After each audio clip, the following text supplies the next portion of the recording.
Hello, and welcome to the Journal of Oncology Practice podcast from ASCO. This is Dr. Bob Miller from Johns Hopkins. ASCO held its first ever Quality Care Symposium in San Diego in November 2012, and the May 2013 JOP is a special issue covering some of the research presented at that meeting. Joining me this evening is Dr. Douglas Blayney, the co-chair of the symposium and one of the guest editors of this special issue of JOP. Doug is a former ASCO president and was the founding editor-in-chief of the Journal of Oncology Practice. He is currently the Ann and John Doerr Medical Director of the Stanford Cancer Center. Doug, welcome. Thanks, Bob. Thank you for having me. So what were the origins and the goals of the ASCO Quality Care Symposium? Well, when I was ASCO president in 2009 and 2010, the theme that I chose for that year was innovation and quality.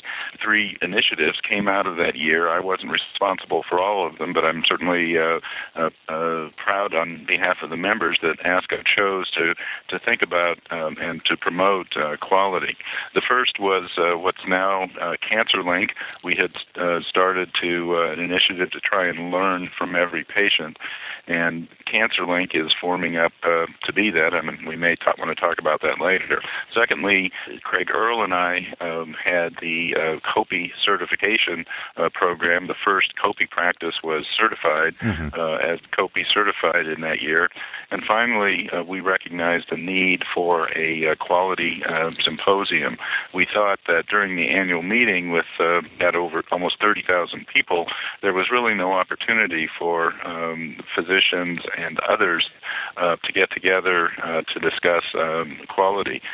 Finally, the health services researchers who are becoming active in cancer expressed an interest to have a smaller meeting where they could meet with one another and also meet with practicing oncologists as well as those professionals who supported practicing oncologists and health services researchers. So we thought, and we looked at the landscape, there wasn't a comparable meeting, so we thought we'd hold a small meeting, much like ASCO has had the thematic breast cancer and GI and GU theme or smaller meetings to get researchers together, and we built upon that model. Mm-hmm.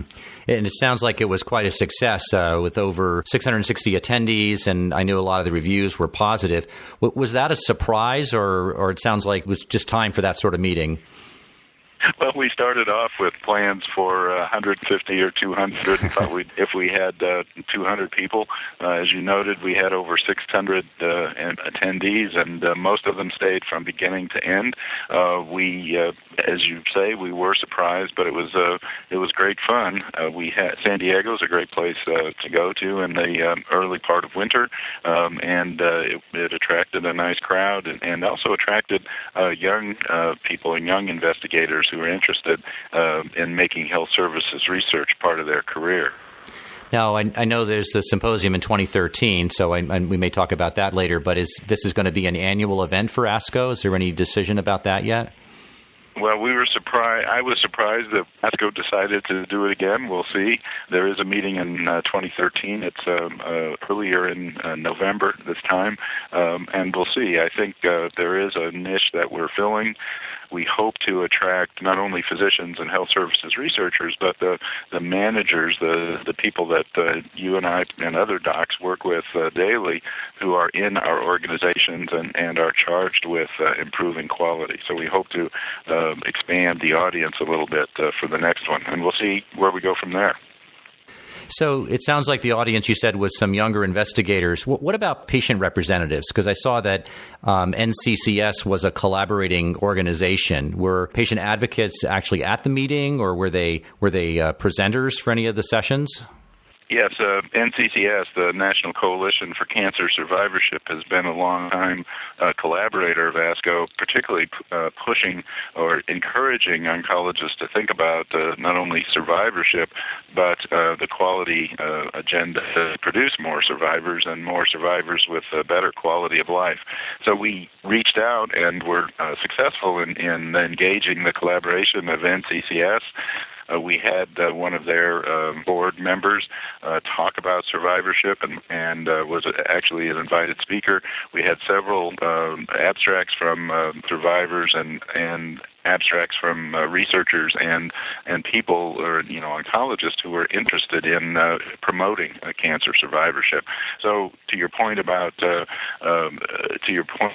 patient advocates, we had several panels as well as invited speakers with patient advocates, and we have a patient advocate on our organizing committee for the 2013 symposium. So this May issue of the JOP, this was really summarizing the symposium, or I should say it was the content was exclusively about the symposium.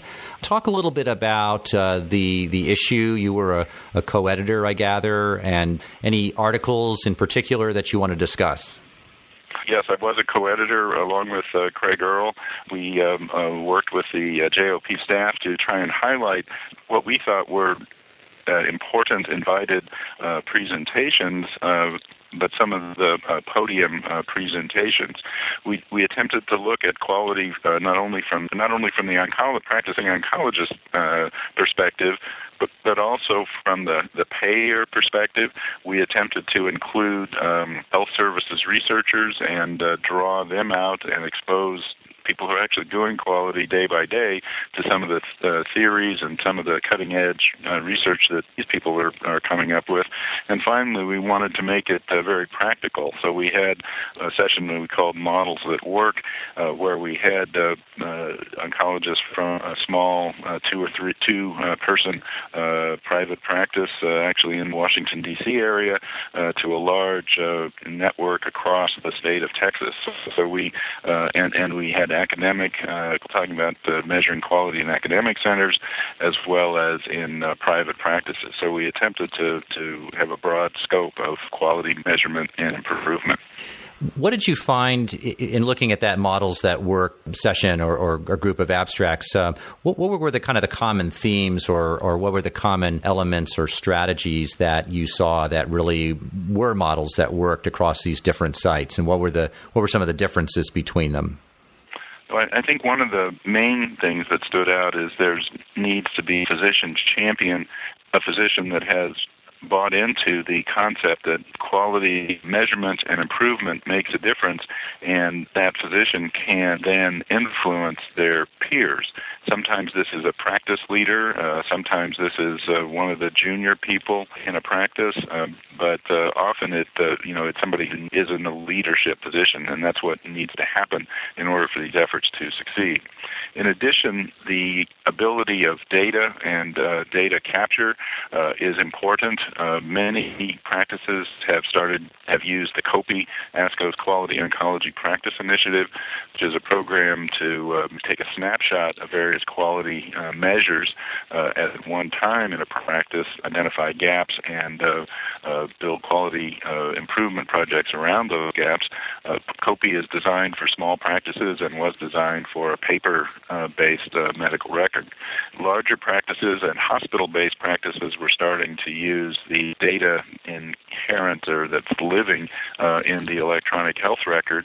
We're in our infancy in figuring out how to use that. And I think having easily accessible and mineable data is a important part of the program. And thirdly, it's having people in the staff who are doing the day-to-day work or seeing the patients buy into the program and quality initiative. So a leader, information and analysis of information, and then have the line workers, if you will, who touch patients day to day, buy into the quality as well.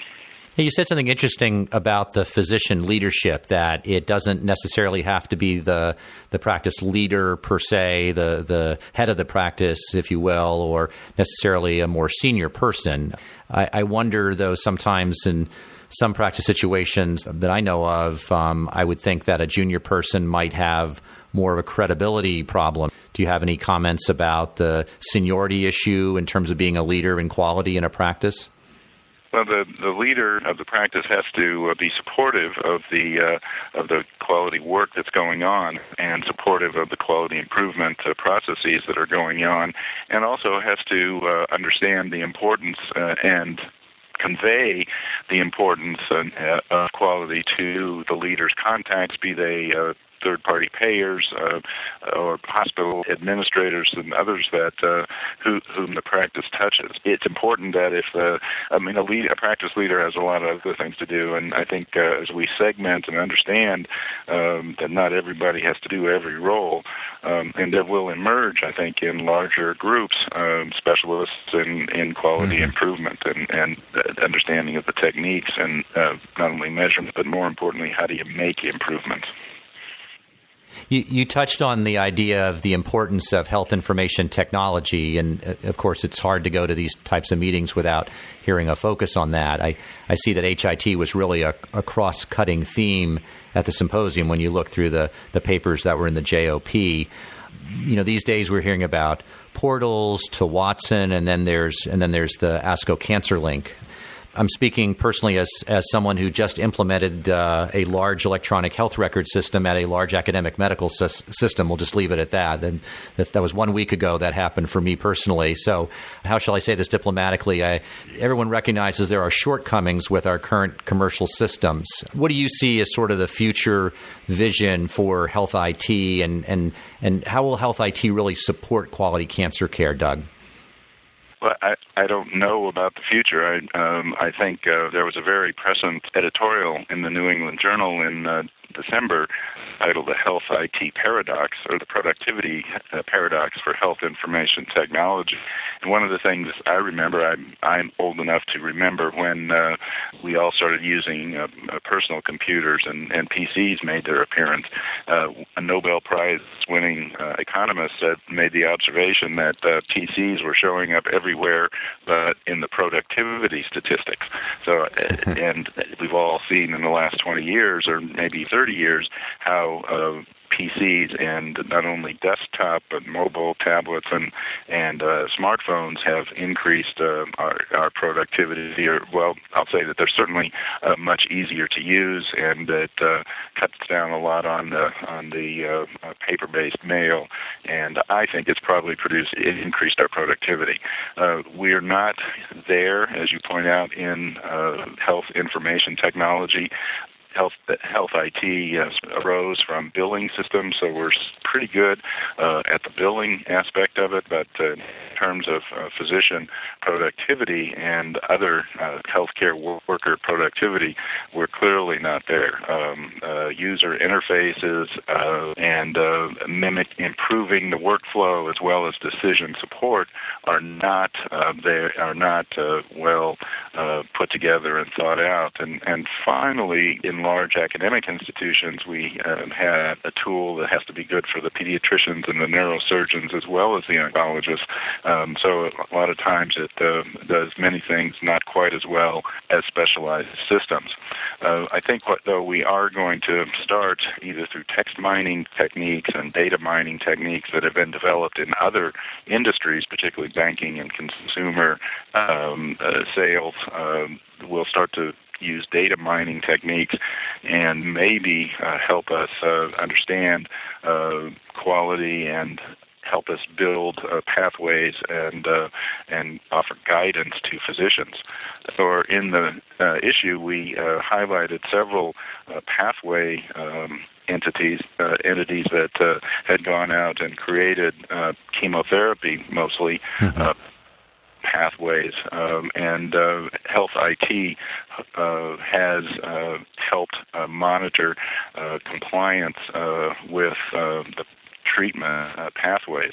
So I think that as we probably for next symposium, we'll have a lot more abstracts and a lot more presentations on how health IT is now being leveraged, not only to ensure pathway compliance, but to ensure compliance with treatment processes, but also to identify gaps in our treatment and understanding. You know, you mentioned CancerLink, the ASCO CancerLink project, and we could certainly do a whole podcast on that. Can you summarize just a little bit about what that project is and where do you see CancerLink's role as sort of a within ASCO's sort of quality portfolio? What does CancerLink do for ASCO's quality efforts? Well, as you alluded, CancerLink is in its formative stages.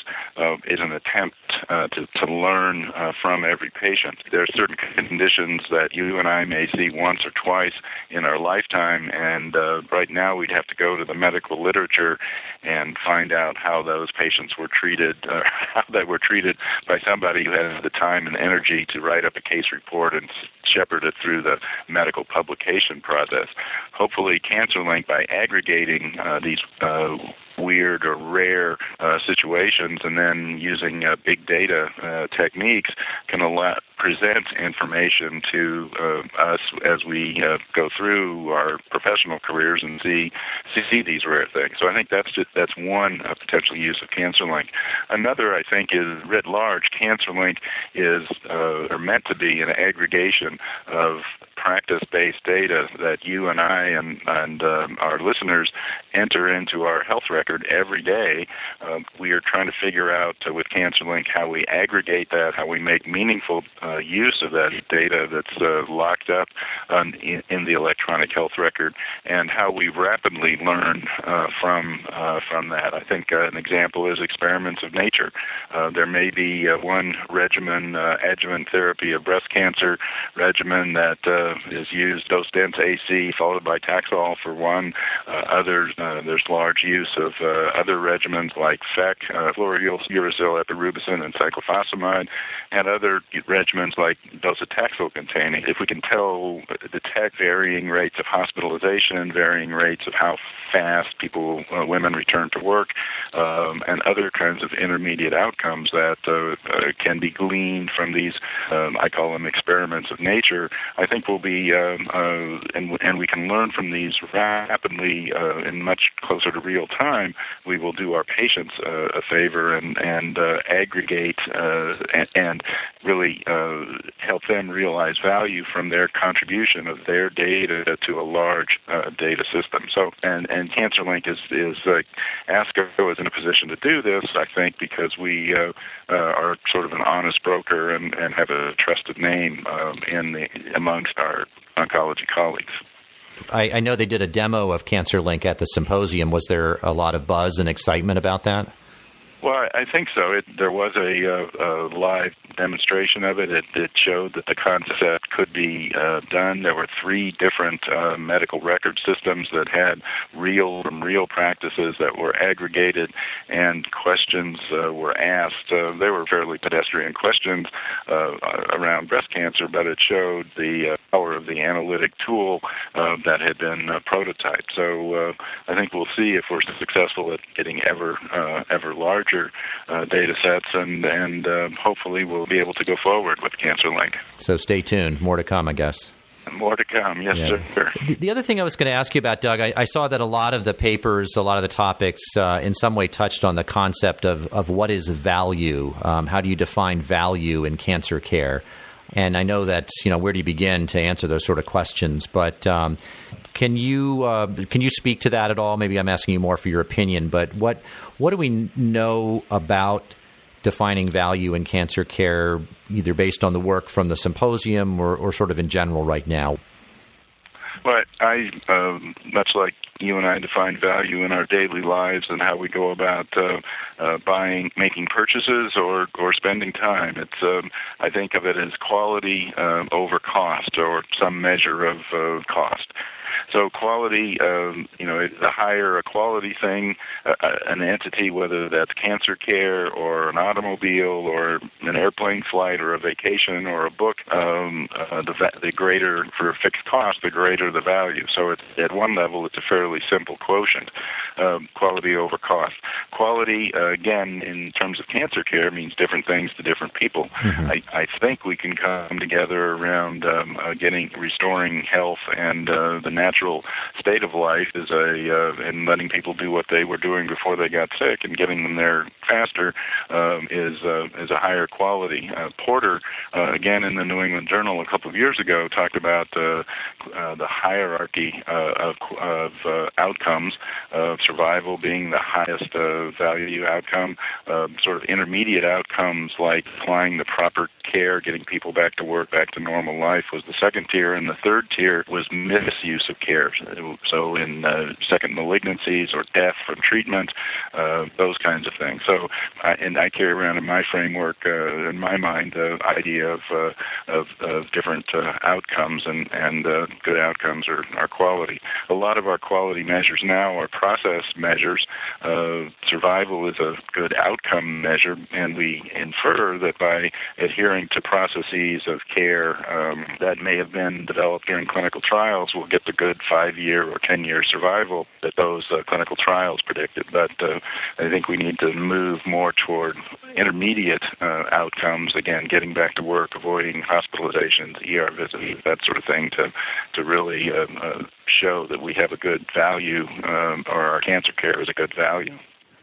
I'd encourage those that are interested in. We had a couple of medical directors from large health insurance plans, again representing purchasers of health insurance, their perspective on what quality and what value was. I'd encourage you to look at those, both from Dr. Lee Newcomer as well as Dr. Jennifer Malin talked about their perspective as leaders of the health insurance industry in cancer. I thought also that Russ Hoverman from U.S. Oncology had a little different take on health IT, to your point earlier about how often user-unfriendly our current implementations are and how this influences our interactions with patients. So I'd encourage you to look, your listeners, to look at all three of those contributions. Can you give us a quick word about this year's symposium? Well, this year it will be November 1st and 2nd. I know that's the day after Halloween, but it promises to be equally as good. We are trying to focus more on proffered abstracts or work that people working in the field have been doing. We had a lot of posters and a lot of junior people present posters, and we aim to continue that tradition this year as space and time allow. So November 1st and 2nd, San Diego, California, and nice time to come to Southern California. I think being in San Diego for Halloween sounds pretty nice, too. Well, yes. So, Doug, thank you very much for being my guest this evening and sharing your perspectives about this terrific meeting. Great. Thanks, Bob. And thanks for downloading our podcasts. Be sure to take a look at the many great articles from the Quality Symposium, which are in the May JOP issue. As always, please send your feedback about our podcast to jopeditorsdesk@asco.org or comment on our iTunes page. This is Dr. Bob Miller from the Journal of Oncology Practice. Thanks very much for your attention.